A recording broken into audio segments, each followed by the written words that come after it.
In 2007, a school bus carrying 14 students vanished during a routine field trip.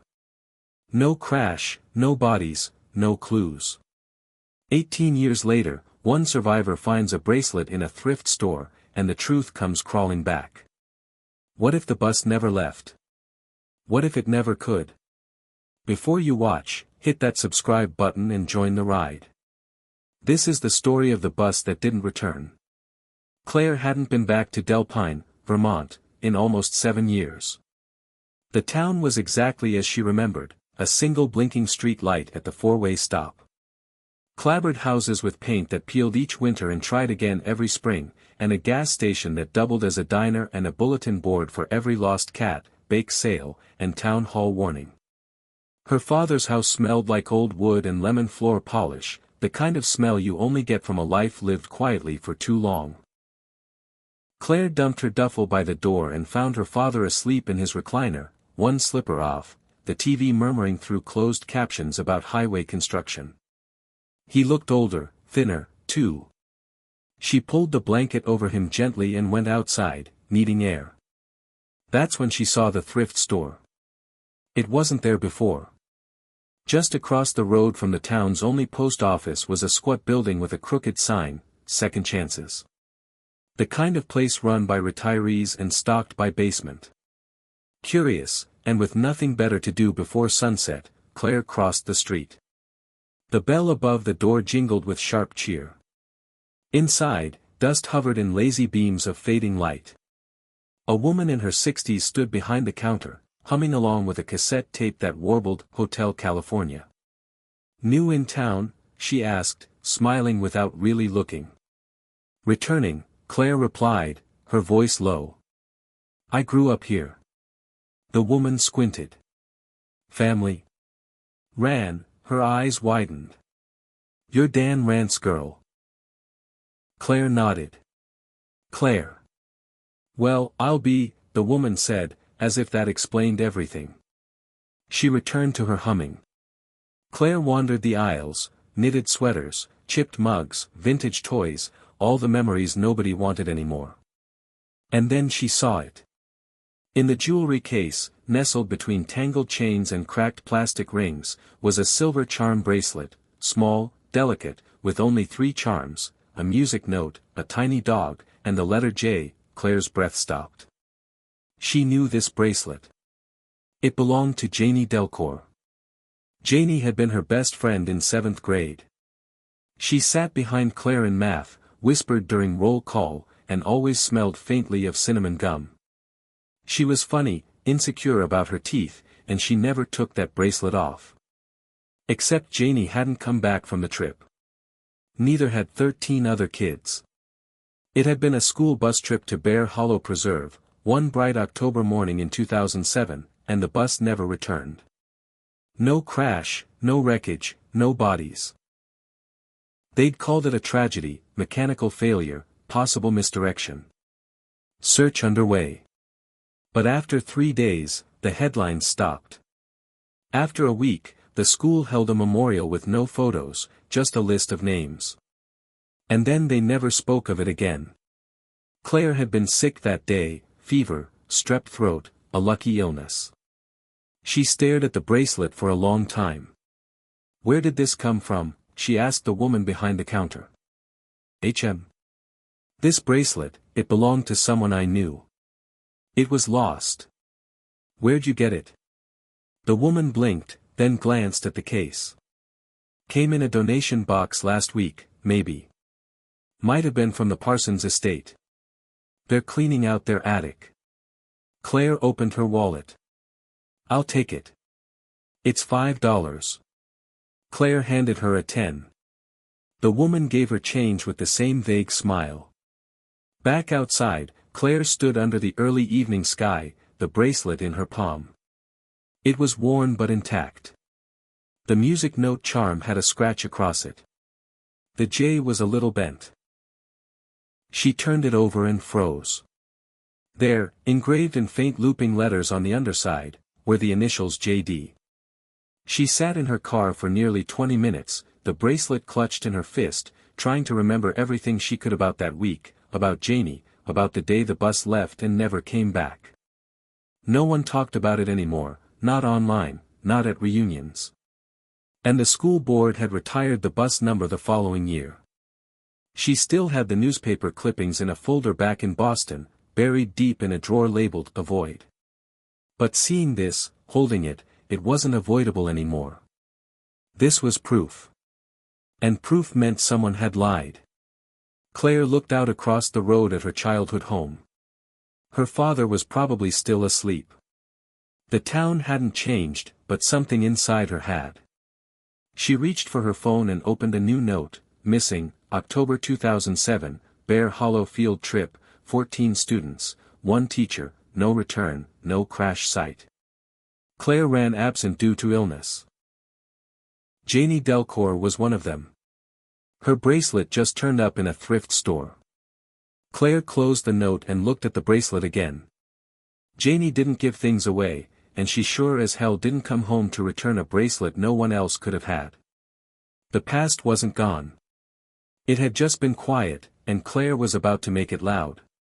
Claire stood outside the old middle school the next morning, her car idling as she stared at the building like it was a puzzle she'd forgotten how to solve. It hadn't changed much, same sagging roof, same front sign with letters missing, "Welcome to LPA Middle School." The hedges were trimmed now, but the rusted bike rack still leaned at the same awkward angle, and the flagpole chain clinked faintly in the morning breeze. 14 kids had left this building in 2007 and never come back. Claire turned off the ignition and stepped out, the bracelet tucked in her coat pocket. She hadn't slept much. Every time she closed her eyes, she saw Janie's face, or at least the way her memory had preserved it: freckles, laughter, the wide grin with one crooked tooth. She had questions now, and she needed answers that weren't just rumors and archived obituaries. The school's front office was surprisingly modern inside: fluorescent lights, fresh linoleum, and a digital check-in system. The receptionist looked up from her computer with a forced smile. "Can I help you?" "I'm Claire Ran. I used to attend here, class of 2008. My dad's Dan Ran. He taught shop class." The woman perked up. "Oh, Mr. Ran, yeah, he retired a few years back. How's he doing?" "Slowing down," Claire said. "I'm helping out while he recovers from surgery." "Well, welcome back. What can we do for you?" Claire hesitated. "Actually, I was hoping to take a look at some old yearbooks, maybe records from around 2007. The woman tilted her head. "What for?" "I'm writing something," Claire lied, "personal project. I was out sick during the field trip, the one where, well, you know." The receptionist's expression tightened. "We don't really keep that stuff anymore. There was an audit a few years ago. Cleared out a lot of old records." Claire raised an eyebrow. "An audit?" "Yeah. The board had a compliance review, updated privacy protocols, and all that." She tapped her nails against the desk, then leaned in slightly. "You're looking for someone specific?" Claire paused. "Janie Delcourt. She was my best friend." The woman's face fell. She glanced around, then lowered her voice. "Sweet girl.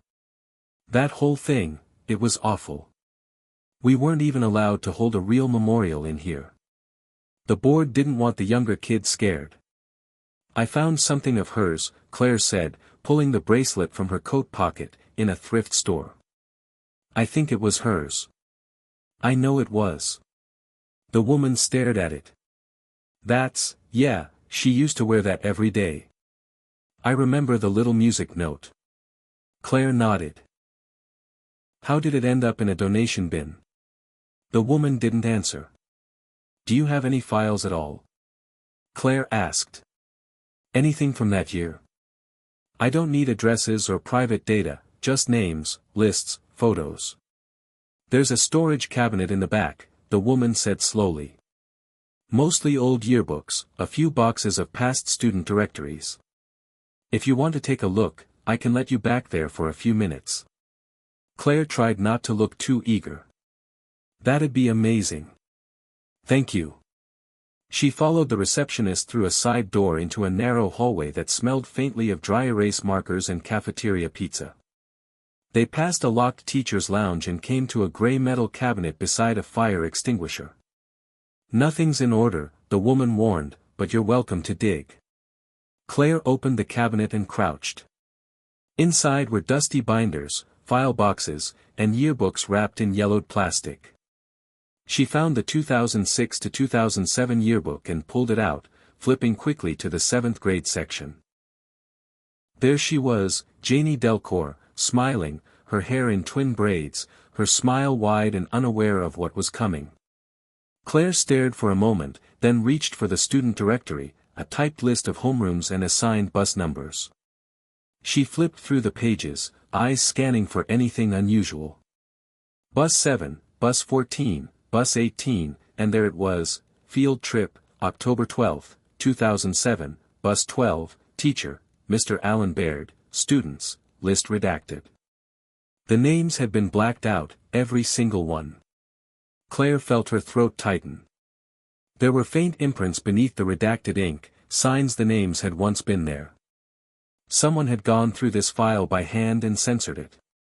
She reached for her phone and took a photo of the page. You find what you were looking for, the receptionist called from down the hall. Claire slid the yearbook back into place and stood. Sort of. Back outside, Claire sat in her car, staring at the photo on her phone, the redacted names, the teacher's name, Alan Baird. She didn't remember him well. He'd only taught that year. She opened a browser and searched for his name. Nothing. No social media, no obituaries, no teaching credentials in Vermont's online certification database. It was like he'd never existed. Claire felt her chest tighten. The bracelet hadn't been a fluke. The redactions weren't an accident. Someone had gone to great lengths to make sure there was no record of the students who boarded that bus. She opened her note again and added, Bus 12 assigned to Mr. Alan Baird, student list redacted, no public record of Baird post, 2007, Janie's bracelet surfaced in 2025. Someone is hiding something.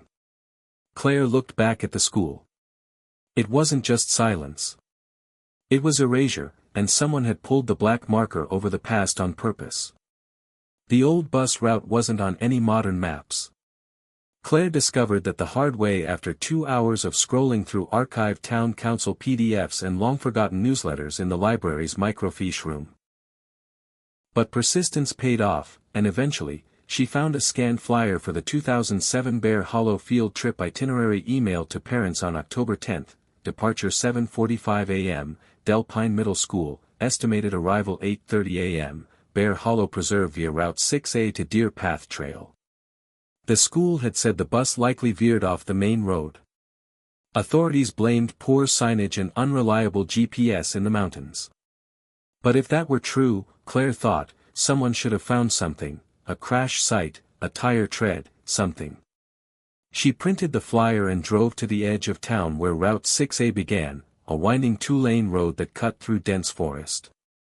The sky had grayed by the time she reached the junction with Deer Path Trail. The sign was still there, though half-rotted and nearly swallowed by ivy. She parked the car off the road, engine idling in the cold, and stared at the trail. It was barely a trail now, just a gravel ribbon vanishing into the trees. No recent tire marks, no maintenance, no welcome sign for Bear Hollow. Claire checked her phone, no signal. She hesitated for a beat, then grabbed her coat and flashlight. There was no clear destination, but she needed to walk the path herself, needed to feel it, retrace the ride Janie and the others had taken. The woods were quiet, too quiet. She followed the path for 20 minutes, stepping over fallen branches and leaves half-mulched by spring rain. Eventually, the trail forked. One path was marked, private, no trespassing. The other was unmarked and overgrown. Claire picked the unmarked one. After another 10 minutes, she reached a clearing, wide and flat, ringed by pine. The grass here was brittle, like it hadn't grown properly in years.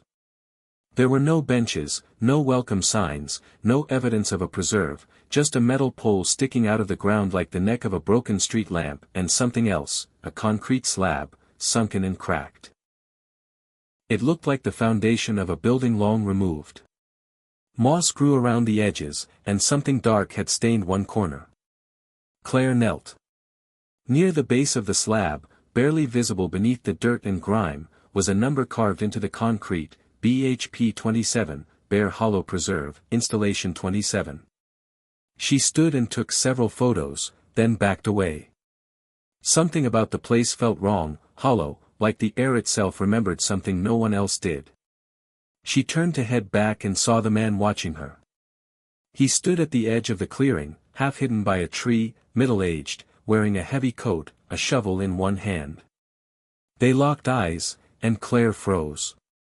"Are you lost?" the man called out. Claire kept her voice steady. "Just hiking. Trails closed." His voice was gruff, but not aggressive. "I didn't see a sign." He stepped forward. "Nobody's supposed to be back here. It's dangerous." Claire nodded slowly. "I'm Claire. I used to live here. I'm looking into the Bear Hollow disappearance."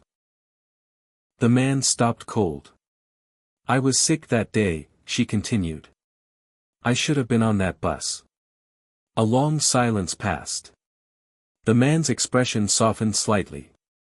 "My name's Tom Granger," he said. "I was a volunteer on the search team back then." Claire's pulse quickened. "Did you find anything?" He shook his head. "Not officially, but what?" Tom looked around, then jerked his chin toward the trees. "You want to talk?" "Not here." They walked in silence for 10 minutes until they reached a rusted pickup truck parked near a collapsed fence. Tom unlocked the passenger door and gestured for her to sit. He lit a cigarette with shaking fingers. "They told us to stop," he said finally. "After the third day, the state pulled resources. The Fed said it was a lost cause." Claire leaned in. "Did you see the bus?" "No," he said.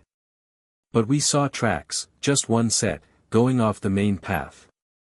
And the next morning, they were gone, washed out, like someone hosed them down. We were told not to mention it." Claire stared at him. "Why?" Tom looked tired. "Because Bear Hollow wasn't just a preserve. Not in the 80s. It was a decommissioned testing site, chemical, psychological, maybe both. They shut it down officially in '89, but I don't think they ever stopped using it." Claire thought of the concrete slab. BHP 27. "That mean anything to you?" He flinched. "Yeah. BHP was the code for Bear Hollow Project. 27 was one of the buildings, storage or containment, I think." "For what?" Tom crushed the cigarette out. "Nobody ever said, but I do remember this: when the bus disappeared, no distress call ever came in. The transponder on that bus just stopped pinging, like someone cut the signal mid-trip." Claire sat back. "And one more thing," Tom added. "A week later, the school board sealed all personnel files for that year. Said it was to protect staff privacy." Claire's mind was racing. "Do you remember the teacher, Mr. Baird?" Tom nodded slowly. "Yeah, new guy. Quiet.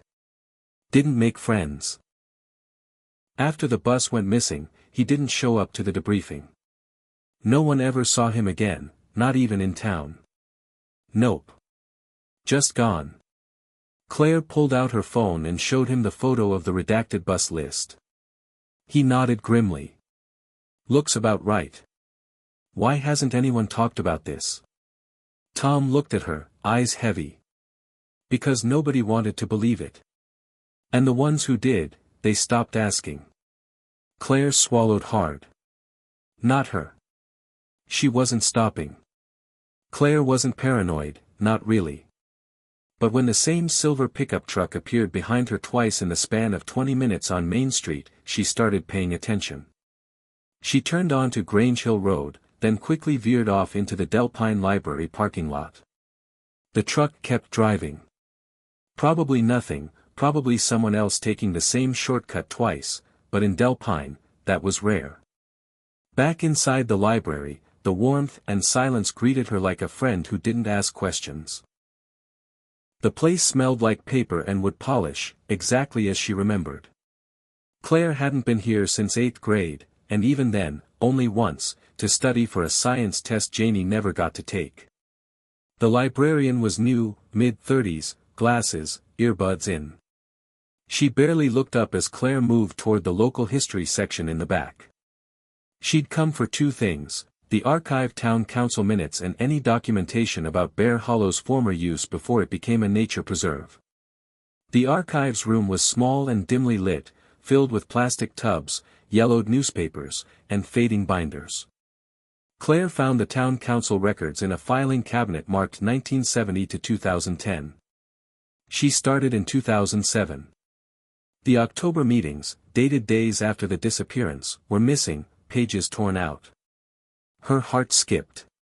She checked the index and saw minutes listed for every other week that year. Only October 15th and 22nd were gone. Coincidence? She flipped backward, scanning earlier meetings from August and September: approval to renew restricted lease with Department of Environmental Testing, Bear Hollow Parcel BHP 27. The same code on the concrete slab. Claire snapped a photo. The next entry chilled her: temporary access granted to third-party research observers under non-disclosure agreement, no public access permitted until November 1st. She took another photo and closed the folder carefully, her fingers trembling slightly. If Bear Hollow had been leased to a government contractor or research group, the field trip never should have happened, and someone made sure that detail vanished with the bus. Back at the front desk, the librarian finally looked up. "Find everything?" Claire nodded absently. "Do you have any archived newspapers from that week in October 2007? The Delpine Courier." The librarian tilted her head. "Sure, but a bunch of local editions from that fall were water-damaged a few years back, flood in the basement. We had to toss most of them." Claire wasn't surprised. Still, she asked to see what was left. They had one issue, October 9, 2007, the last edition before the field trip. On page 3, wedged between an ad for propane and a bake sale announcement, was a short notice: Delpine Middle School to resume Bear Hollow field trip after hiatus. Following a 3-year pause, the annual trip to Bear Hollow Preserve will resume this Friday. The site was closed during cleanup efforts, but has since been deemed safe by the town council. Claire reread the line 3 times, 3-year pause. No one had ever mentioned that. She left the library with copies of everything she could get. As she walked to her car, an elderly man with a dog gave her a long, measuring look. "You're Rance girl," he said flatly.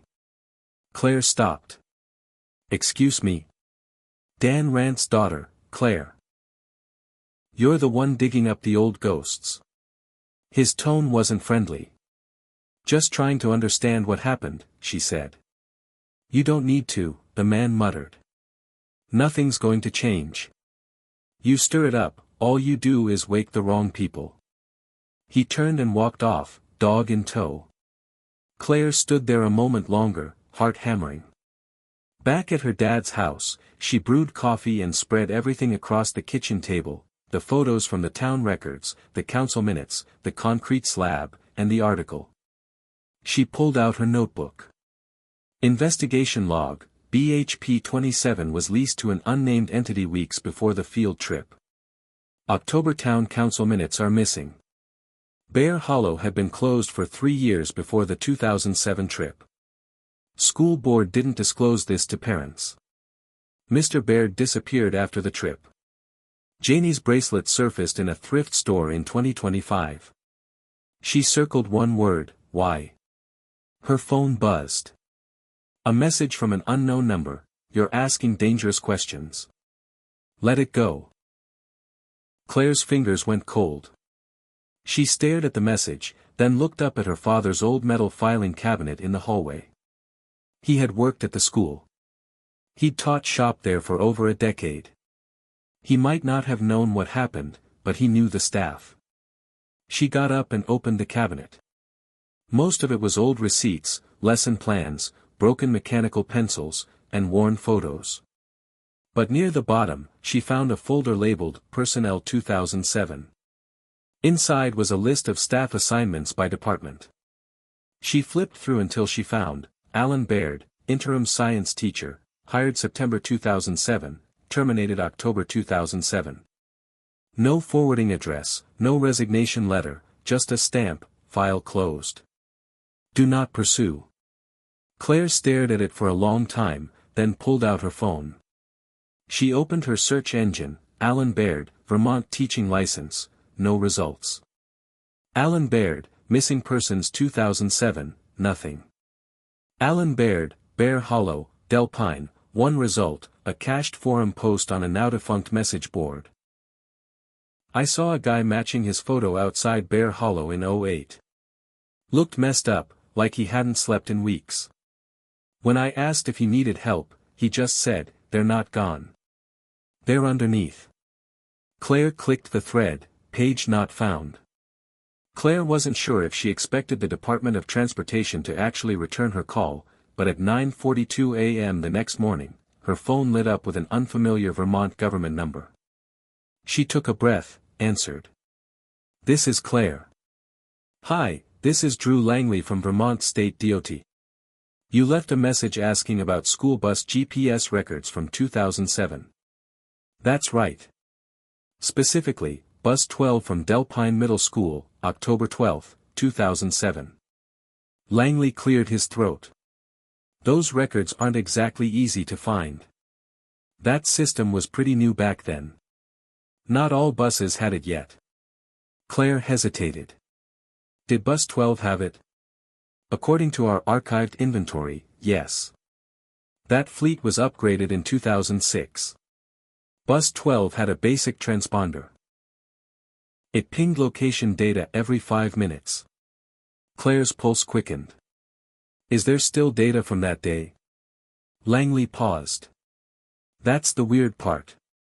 The GPS unit transmitted normally until 8:14 a.m., about 20 minutes before it should have reached Bear Hollow. Then it stopped. Stopped how? Like someone cut the power or the unit was removed. Last ping came from just past the Deer Path Trail fork. Claire opened her laptop and pulled up a satellite map. Could you send me the coordinates of that last ping? Sure, I can email you a screenshot. But one more thing. What? There was a second signal. Another unit briefly picked up something at 3:17 a.m. the following morning. Same model, same ID, but this time from a location 15 miles north near a defunct rail station. Claire blinked. How's that possible? Langley exhaled. It shouldn't be. We logged it as a glitch, but, well, glitches don't usually change location like that. He emailed the details while Claire stared at the screen, stunned.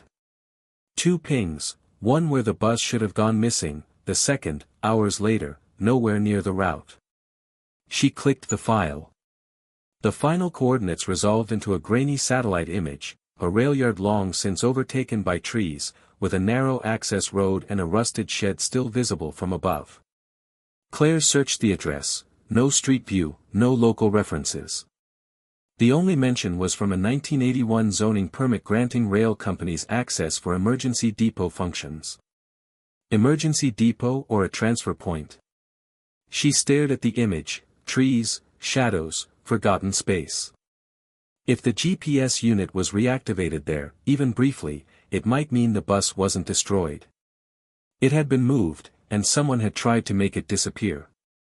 She didn't tell anyone where she was going, not her father, not Tom Granger, not even Jeanette, the clerk at town hall, who occasionally replied to her late-night questions with PDF scans of council filings. She drove out past the old mill, past where the pavement ended and the gravel crunched beneath her tires. Her phone lost signal again around mile 10. The rail yard emerged behind a curtain of pine trees. A sagging chain-link gate had long since collapsed inward, and the tracks were rusted over, half swallowed by moss. The shed still stood, a rectangular building with flaking paint and no visible windows. Claire parked on the edge and approached on foot. The air smelled of rust and damp soil. The shed's door was unlocked. Inside, dust, decay, and emptiness, except for tire tracks, faint, old, but there. She followed them across the concrete floor until they disappeared beneath a trapdoor sealed shut with rusted bolts. A chain had once looped through the metal latch but had been snapped clean, leaving a twisted length dangling. Claire took photos, then turned to leave. That's when she heard it, a soft crack, branches breaking behind her. She froze. Footsteps, 1, 2. Crunching across the 61 gravel outside the shed. She stepped silently to the side of the door, pressing her back to the wall, heart pounding, hands slick with sweat. The footsteps paused, then a low, gravelly voice, "You shouldn't be here." Claire didn't recognize it, male, older, deliberate. She said nothing. The footsteps moved on, fading. Whoever it was didn't come inside, just lingered long enough to let her know she wasn't alone and that someone was watching. Back at her car, Claire drove fast. Her tires kicked up gravel and sent birds scattering from the treetops. She didn't stop until she reached town limits. She pulled into a gas station and checked her phone, still no signal. She opened her laptop and loaded the photos, the snapped chain, the faint tire marks, the inside of the shed. Then she uploaded everything to a private backup folder titled Field Trip Restricted Access. She added a new note to her log, GPS findings, last confirmed ping 8:14 a.m. near Bear Hollow. Unexpected ping 3:17 a.m. 15 miles north at Old Rail Yard. Rail yard shows signs of vehicle movement and a trapdoor. Someone was there today, unknown male, possibly watching sight. She leaned back in the seat, heart still racing. If the bus had been moved and the GPS signal reactivated briefly, it meant at least part of the vehicle had survived. But the school board never said a word. No one had followed that signal, or worse, someone had, and made sure it went nowhere. The next place on Claire's list wasn't in any official report. It was a gas station just 2 miles down the road from where Bus 12's GPS had cut out on October 12, 2007. It was called Pinetop, a squat brick building with a faded sign and only 2 working pumps, the kind of place where time felt like it had stopped sometime in the late 90s. Claire pulled in around noon, noting the small, outdated security camera mounted just above the front door. It looked dusty but functional. The man behind the counter was about 70, with white stubble and eyes that narrowed the moment Claire walked in. "Pumps broken. Credit only." "I'm not here for gas," Claire said gently. "I'm looking into something that happened years ago." "Then you're wasting your time," he muttered, eyes back on the lottery tickets he was scratching. She took a photo from her coat pocket and slid it across the counter, an old yearbook image of Janie Delcourt. The man's eyes flicked toward it. "She came through here," Claire said. "Or maybe the bus did." October 12, 2007, early morning. "I don't remember kids," he said too quickly. Claire didn't buy it. "There was a bus. It stopped briefly. It would have shown up on your surveillance system." He stared at her a long moment, then, with a sigh, said, "I didn't say there wasn't a tape." Her pulse quickened. "You still have it?" "I shouldn't, but I do." He grunted and ducked behind the counter, emerging with a small, dusty box labeled, "Cam Backup 2007. Claire stared. "You kept it." "I was told to erase everything after that week. Power outage did half the job, but this one tape got jammed in the system. Never recycled." He slid it across the counter toward her. "It's VHS. Good luck finding a player." Claire took it carefully. "What's on it?" He shrugged.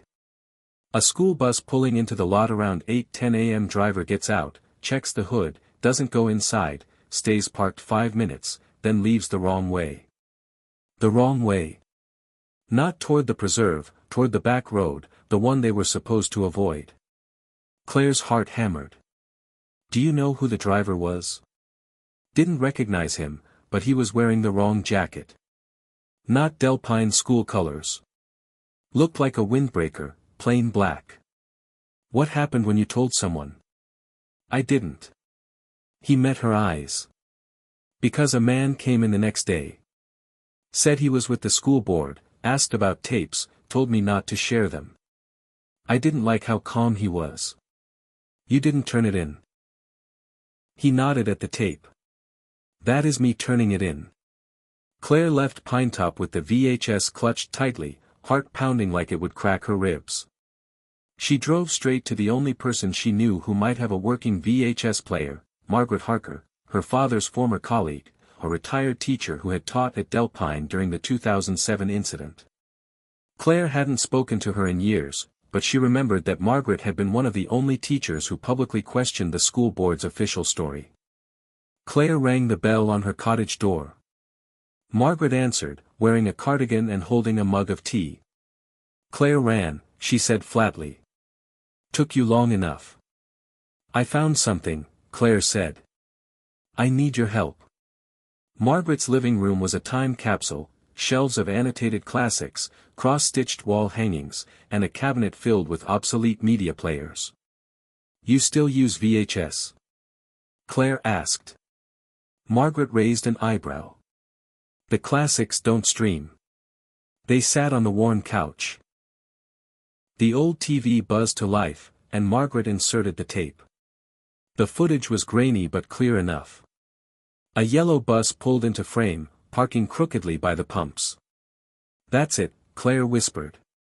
Bus 12. They watched as the driver stepped out. He wasn't a teacher, not anyone Claire recognized, tall, wiry, wearing a black jacket, not a school uniform. He didn't open the door for the students. He opened the hood, checked something, then walked to the side of the bus. For a few seconds, he turned toward the camera. Margaret inhaled sharply. That's not a driver. That's Alan Baird.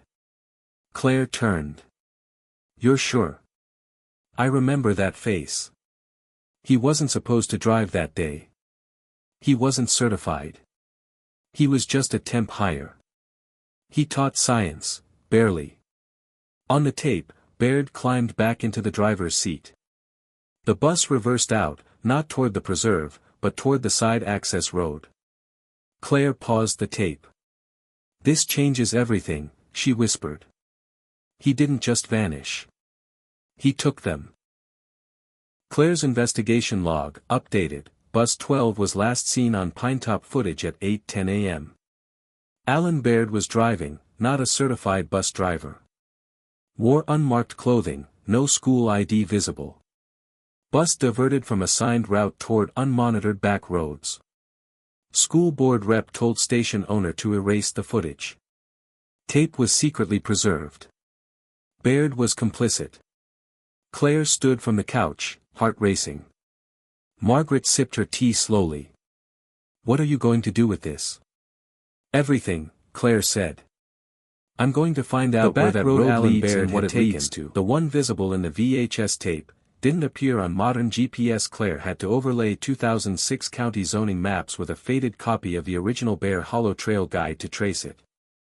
It was called Gravel Spur, an old maintenance road used by forestry crews decades earlier, now technically inactive, but it hadn't always been, and she suspected it led to the heart of everything. Claire packed lightly, flashlight, her notebook, a backup battery, and the bracelet, the one Janie never should have left behind. She parked at the Pinetop again, this time locking her car more tightly than usual, and hiked up the trail to where Gravel Spur split off into the woods. The moment she crossed the tree line, the temperature dropped.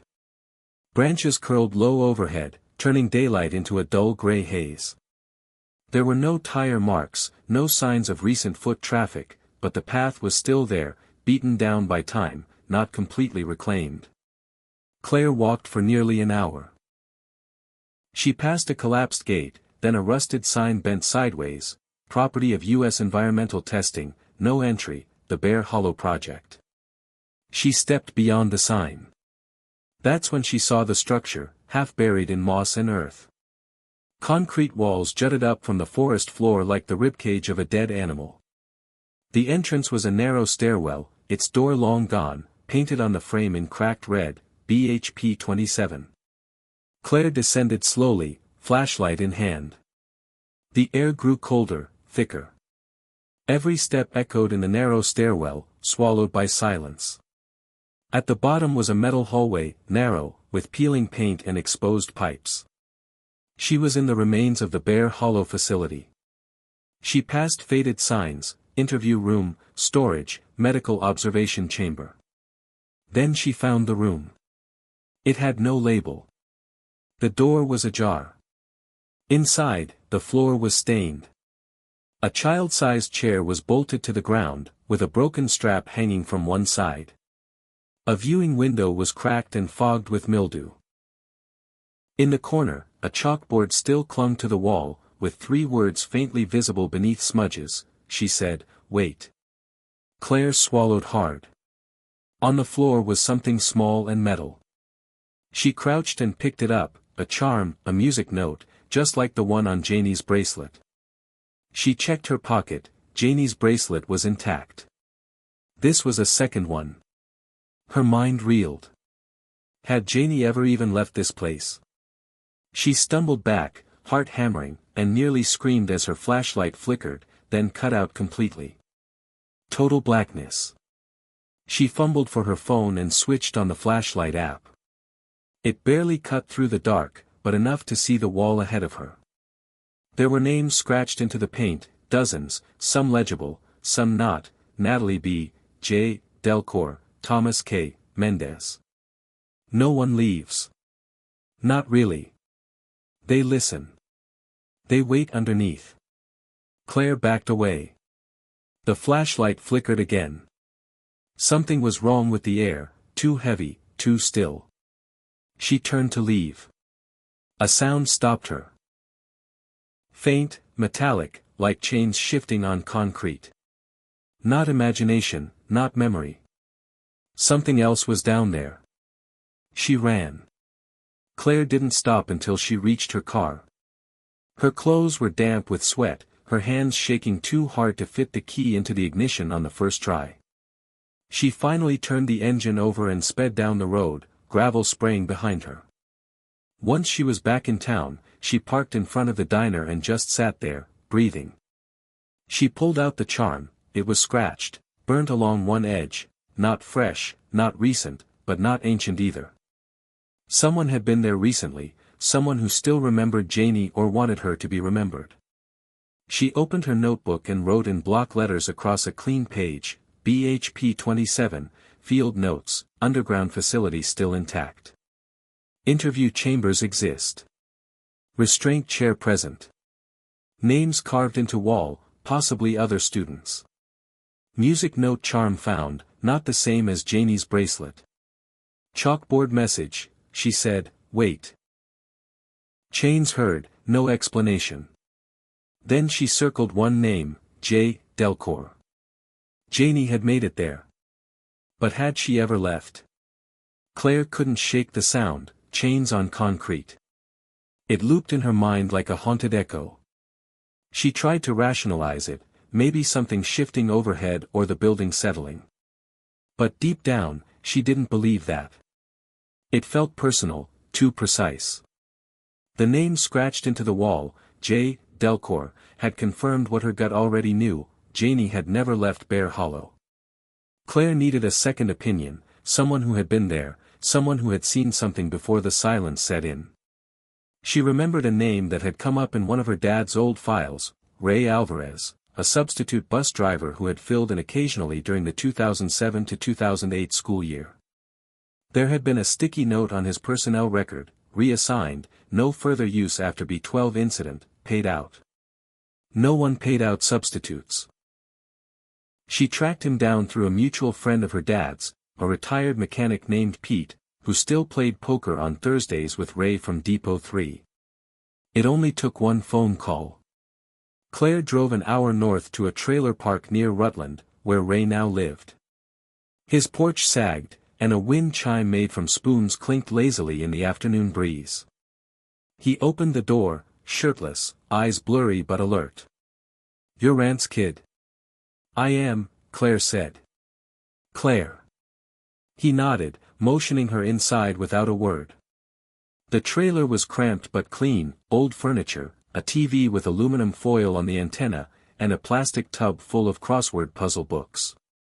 Ray cracked open a beer and offered her one. She declined. "So," he said, settling into his chair, "you're asking about the bus." She pulled the VHS tape photo from her satchel, the one showing Alan Baird driving. "Did you know him?" Ray squinted at the image. "Yeah, Baird. Weird guy, hired out of nowhere, not union. They stuck him on rotation last minute." "That was always fishy." Claire leaned forward. "Did he normally drive?" "Nope. He wasn't even on the driver roster. That bus, Bus 12, was assigned to Dale Marks, a vet with 10 years behind the wheel. But the morning of the trip, Dale's shift got cancelled. Called in, told not to show." Claire blinked. "By who?" Ray tapped his beer can. "That's the thing. He never found out. It didn't come from dispatch. Just a voicemail from a blocked number said he'd been replaced. And no one followed up." Ray shook his head. "He raised hell, went to the union, but then they paid him off. Said it was a miscommunication. They reassigned him to training in Montpelier quietly, and Baird never saw him again after that week. No one did, not even at the depot. I asked around. Some said he wasn't even living in town, just driving in from a hotel." Claire stared at him. "So someone planted him?" "Yeah," Ray said, taking a sip. "Someone who wanted a specific driver on that bus on that day." Ray scratched his jaw and glanced toward a cabinet. "Hold on." He stood and returned a minute later with an old clipboard wrapped in plastic. "I shouldn't have kept this, but I didn't trust what was going on." Claire looked down at the sheet attached to it, a driver assignment roster for October 12, 2007. Handwritten, initialed, Bus 12 reassigned to A. Baird, C. Directive, no AM check-in required. "Why wouldn't he check in?" Claire asked. "Exactly," Ray said. "We all had to clock in, record mileage, do safety checks. Baird skipped it, which means he wasn't part of the system." Claire took a photo. Ray looked at her with something between sadness and fear. "You think those kids are still out there?" "I think the truth is still out there," she said. "And someone spent 15 years trying to bury it." Ray nodded slowly. "Then you'd better hurry, because I'm pretty sure whoever set this up, they're still around." Later that night, Claire sat in her father's garage with all the evidence spread before her: yearbook photos, the thrift store bracelet, the redacted student list, GPS pings, the VHS tape still in its box, and now proof that the driver was a plant.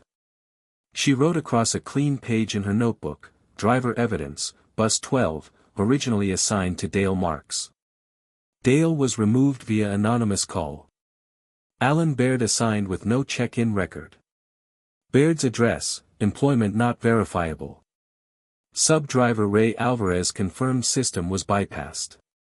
School board covered up driver change." She stared at the line she'd just written: "covered up." This wasn't negligence. It was orchestrated. And it was time to go back to Bear Hollow one last time. Because whatever they'd done to Janie and the others, it hadn't started on the trail. It started on the bus. Claire didn't sleep. She tried, but the walls of her childhood bedroom, once filled with posters and books, felt too close, too loud with the weight of silence. At 2:13 a.m., she gave up and sat in the garage with a notebook in her lap, the bracelet on the table, and the names spinning in her head like static.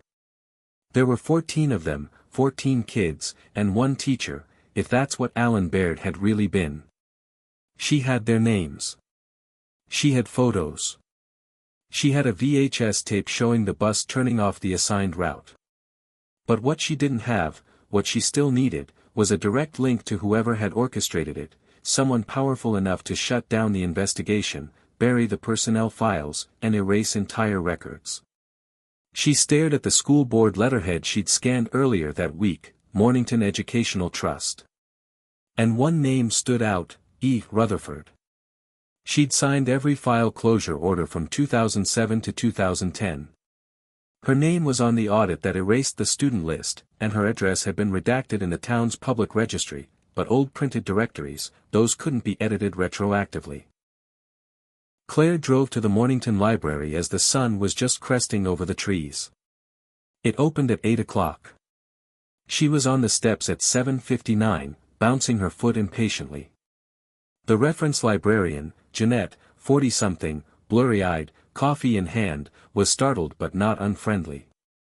Claire recognized her from the town hall office. Jeanette blinked when Claire gave her the name. Eleanor Rutherford, she repeated. I haven't heard that one in years. She's still on the Mornington Educational Trust Board, Claire said, or at least her name is.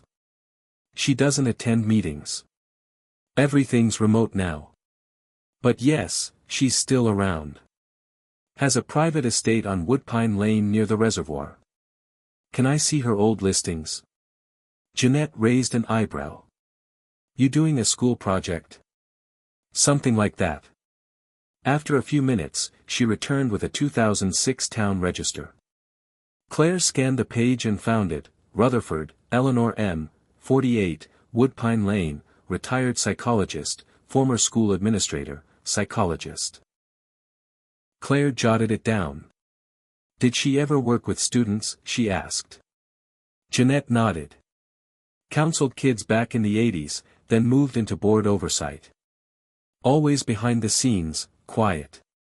Claire thought of the quote Ray Alvarez had given her, "You'd better hurry. Whoever set this up is still around." It had to be her. That evening, after printing everything she had into a single file marked Field Evidence, Greystone Incident, Claire returned to her father's house. The front gate was open. That was strange. She hadn't left it that way. Her keys slid quietly into her palm as she approached the front steps. The porch light was off. The screen door swayed gently in the wind. Inside, the living room light was on. Her father was asleep in the recliner again, or so she thought, until she saw the blood. Dad! Claire dropped the folder and ran to him. Not much blood, a cut above the eyebrow. His glasses were broken. He stirred. What? Dad, wake up. What happened? He blinked blurrily. Don't remember. Someone knocked, thought it was Pete. Next thing, someone's in the house. Did you see their face? He shook his head slowly. No. Woman, I think. Small, fast. Took something. Claire's heart dropped. She ran to the kitchen where she'd left her satchel on the table, open, half-emptied. The VHS tape was still there, but the notebook was gone. Her backup USB, gone. The original bracelet, gone. Whoever had come wasn't just sending a warning. They were covering tracks. She stayed awake all night, documenting everything she remembered into a fresh file. At dawn, a white envelope appeared on the porch, no stamp, no address, just her name, Claire. Inside was a single sheet of paper, "Stop digging. You're not just stirring the past. You're walking into it. There's still time to leave, but not much." There was a drawing on the back, a child's sketch in black crayon, a bus, a forest, and below it, a figure in the trees with no face. Claire's investigation log, addendum, my home was entered. Items stolen, primary notes, bracelet, USB, timeline sketches. Intruder left no trace. Father mildly injured. Drawing left behind suggests surveillance. Threat not idle. They know who I am and where I live. Claire looked at the message one more time. You're not just stirring the past. You're walking into it. It wasn't a warning. It was a map. And the next place it pointed was Eleanor Rutherford's estate. Because whoever this woman had been in 1979, she wasn't just a board member. She had been inside Bear Hollow. And Claire needed to know what she saw. Claire parked a quarter-mile down from 48, Woodpine Lane, killing her lights as the sun slid behind the trees. Eleanor Rutherford's estate was barely visible from the road, tucked behind a wrought iron gate and choked by creeping ivy. The house itself looked more like a forgotten sanitarium than a private residence. It was quiet, too quiet, no cars, no porch lights, no dogs barking, just the creak of wind through branches and the soft rattle of something metallic hanging from the rear gate. Claire crouched beside the fence line, pressed record on her phone, and whispered, May 28, 9:07 p.m. Approaching residence of Eleanor Rutherford. Strong link to Mornington Educational Trust and the Bear Hollow Project.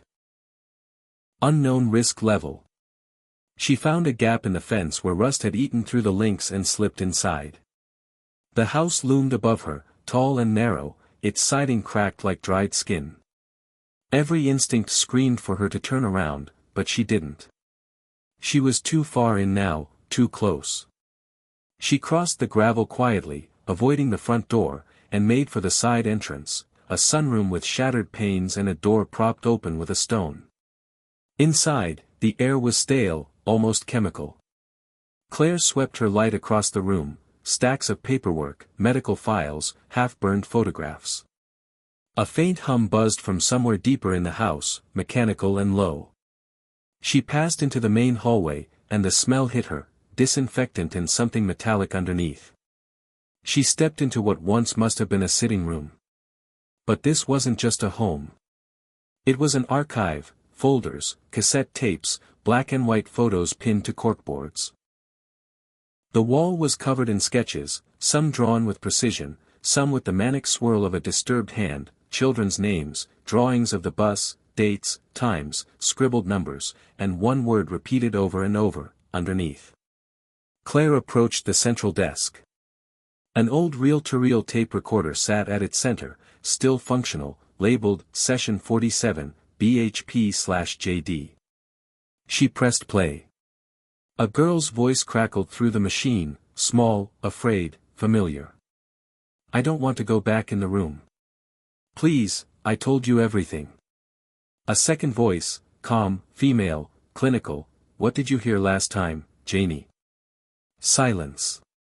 Then, it's in the floor. It hums. It talks when we sleep. It said we shouldn't leave. That it's hungry. And the others, gone. Some under. Some in the dark room. But it's not their fault. You opened it. Janie, what did you see? A long pause. The bus never moved. You just made it feel like it did. The tape clicked off. Claire stepped back, breath tight. It wasn't a field trip. It was an experiment. In the corner of the room, a cabinet sat open. Inside, patient files, medical intake forms, all labeled with BHP case numbers. Claire flipped through and froze at one marked, BHP 12 JD Delcor. Janie, age 12, subject 6. Photos, vitals, drawings, notes, displays high auditory sensitivity. Speaks of bus beneath the bus. Expresses dissociation, temporal dislocation, records altered sleep cycles, told others, we're in a loop. We never left. At the bottom, a signature, Eleanor M. Rutherford, Ph.D., Lead Clinical Observer, BHP. Claire felt sick. This wasn't about a missing bus.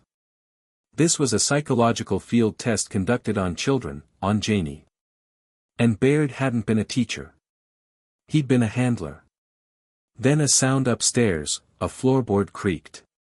Claire froze, heart in her throat. She grabbed her phone, snuffed her light, and ducked behind the desk. A silhouette passed across the top stair, slow, deliberate. A figure, tall, moving like they knew the space. Not Rutherford.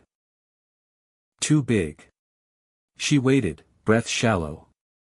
The figure reached the hallway and paused just outside the room. Claire gripped the drawer handle of the desk, slowly tugged it open, metal groaning, a handgun, small, rusted, but loaded. She stayed low. Then, just as suddenly as they'd appeared, the figure turned and walked away, out the back, not toward the front door. Claire waited until the footsteps faded, then bolted. She stuffed the tape, Janie's file, and the bus sketches into her bag and ran like hell back through the trees. She didn't stop until she was back in the car, hands shaking as she pulled the door closed and locked it.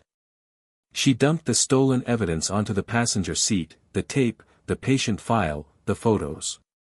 What they buried wasn't the bus. It was the program.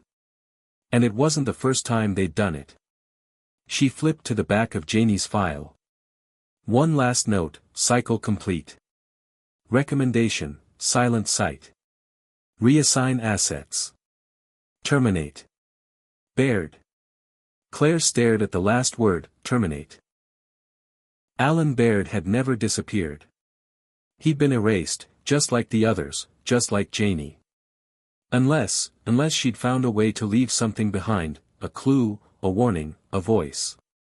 By morning, Eleanor Rutherford's house was gone. Claire had barely slept, her thoughts spiraling between fear and rage.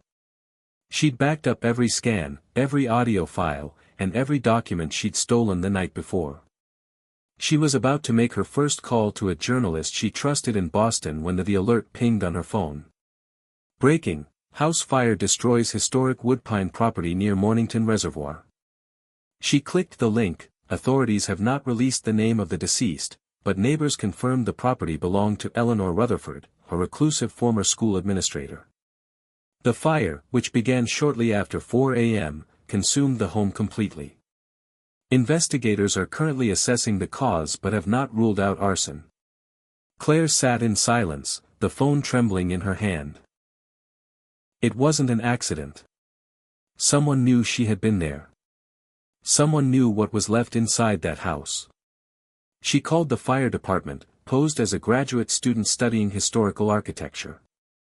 They wouldn't confirm details, but one phrase stuck: "We found what looked like an archive room burned through, but no human remains on site. No body, no Eleanor. Rutherford had disappeared again." Claire sat at her kitchen table, staring at the wall of evidence she'd reassembled from her backups: the GPS ping, the VHS tape, the medical files, the recorded session with Janie, the list of students redacted from the public record, and now a house fire conveniently destroying the last known link to the Bear Hollow experiments. Her laptop chimed. A reply from the journalist, Elias Boone, an investigative reporter who had once exposed a corruption scandal in the Vermont State Police. "Got your email. Sounds wild, but I'm listening. Let's talk in person. I'll drive out today." Relief swept over her. She'd finally found someone who would listen, someone outside Del Pine, someone not afraid of what she'd uncovered. She emailed him everything, all the files, all the scans, every document, tape, and audio clip. She also gave him one name, Janie Delcourt. The rest of the day passed in quiet anxiety. Claire walked the yard, checked her dad's locks twice, and slept in the living room, her phone clutched in her hand. She woke up to another email from Elias. Subject line: "What the hell did you send me, Claire? This is big, like shut it down kind of big. I've started calling around, but I already got pushback. One source said Bear Hollow is still flagged internally off limits. I'll run with it, but you need to know, you're not the first person to ask about this. A guy named Hunter Bly tried 6 years ago, freelance journalist, vanished in the Catskills. I'm heading out now. Keep your phone on. If anything happens to me, your folder goes public automatically." Claire stared at the screen. She wasn't alone. She never had been. Others had tried. Others had been silenced. At 9:37 p.m., her phone buzzed again, unknown number. She picked up. Elias? But the voice wasn't his. It was a young girl's, faint, static-laced. Claire. She froze. Who is this? Don't stop. You're almost there. It's under the road where the bus stopped. We never got off. We just kept going. Claire's blood turned to ice. Janie. You're almost there. You have to finish it. The line went dead. Claire stared at the phone. The call history showed no number, no duration. She dropped the phone and backed away from the table. Was it real? A prank? Her own unraveling? Or had something, some part of Janie, found its way back through the cracks? She pulled out her map and traced the final stretch of gravel spur, the road where the bus had vanished. According to the documents from Rutherford's house, the final piece of the Bear Hollow complex was not above ground. The phrase kept repeating in every document. BHP sub/access limited, transfer via tunnel. The real chamber, the final test site, wasn't in the woods. It was under the road, exactly where the GPS had cut out. Claire's final entry, destination, gravel spur, beneath the old mile marker. Mission, confirm presence of tunnel subchamber. Objective, retrieve physical proof of site before it's sealed again. Backup sent to Elias Boone. Failsafe timed release to media if contact is lost. She packed the flashlight, camera, phone, and what was left of Janie's file. This time, she wasn't just following leads. She was going underground. The road was quiet. Gravel spur looked the same as it had weeks earlier, overgrown, deserted, forgotten. But Claire knew better now. She knew what lay beneath the cracked asphalt and moss-covered branches. She parked at the edge of the last known GPS ping, checking the coordinates 3 times. It was almost exactly where the bus had turned off the route, where the signal had stopped, where Janie's voice, real or not, had told her to look. Claire stepped out into the fading dusk, flashlight strapped to her wrist, her satchel packed tight with recording equipment, spare batteries, and 2 burner phones. One would remain in the car, uploading her GPS every 5 minutes. The other she would take down with her. A stone mile marker stood nearby, weathered, partially collapsed. She crouched near its base and cleared away the debris. There, a rusted metal hatch, buried beneath years of pine needles and dirt, bolted shut, but one hinge had cracked with rust. She gritted her teeth and pried. It gave with a screech like a scream. A stairwell descended beneath the road, and at the bottom, a sealed door marked simply, BHP Sub.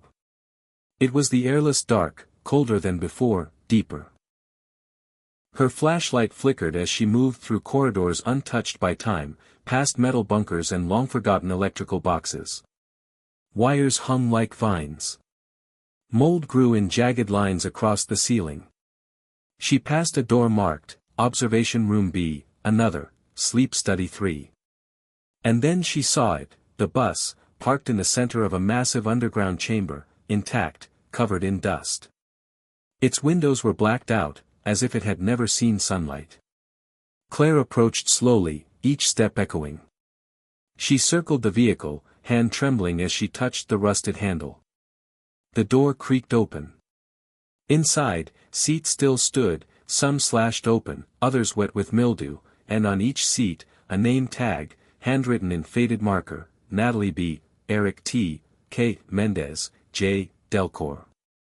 Claire moved to the back, heart pounding. On the final seat, a single paper note rested, "We weren't taken. We were kept. They tested the loop. Some didn't last. I remembered. That's why they marked me." She turned the note over. A drawing, the same one left at her door, a forest, a bus, a faceless figure watching, and in the corner, scrawled in tight, desperate handwriting, underneath "Forever until someone saw us." Claire stepped off the bus and turned toward the far wall of the chamber. There, carved deep into the concrete, were the names, all 14, every child, each one engraved by hand over and over again, as if someone had been fighting to keep them remembered even as the world tried to forget: Carissa Mendez, Eric Thomas, Janie Delcourt, Natalie Boyd, H. Collins, M. Ross, Nguyen, T. Nguyen, J. Hart, C. Ellis, R. Becker, P. Dantzler, L. Ford, B. Sims. Claire dropped her flashlight and raised her phone, snapping photos, every angle, every name, the bus itself, the chamber. It was all real. They were real. She whispered to the dark, "I see you." Back in the daylight, she uploaded everything, photos, audio, location data, and sent one last text to Elias Boone, "Found the chamber. They're all here." It was never a crash. It was a program.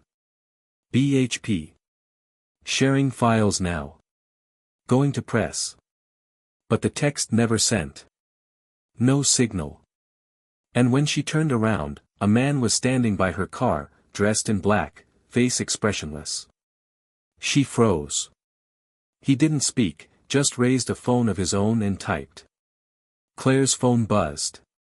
A new message from an unknown number: "Thank you. That's all we needed." The man walked away, disappearing into the trees, and Claire realized they had never lost the data. They had just needed her to reopen the door. Epilogue: 6 weeks later, Elias Boone received an envelope. Inside, a USB drive with everything Claire had collected. He tried to reach her, called every hospital, every station. No record, no police report, no trace of her father either. They were gone, just like the bus, just like the others. But now the truth had an audience. And for the first time in 18 years, the names had voices again. The bus that didn't return. If you want more twisted mysteries, dark fiction, and stories that stick with you, subscribe before someone makes this one disappear.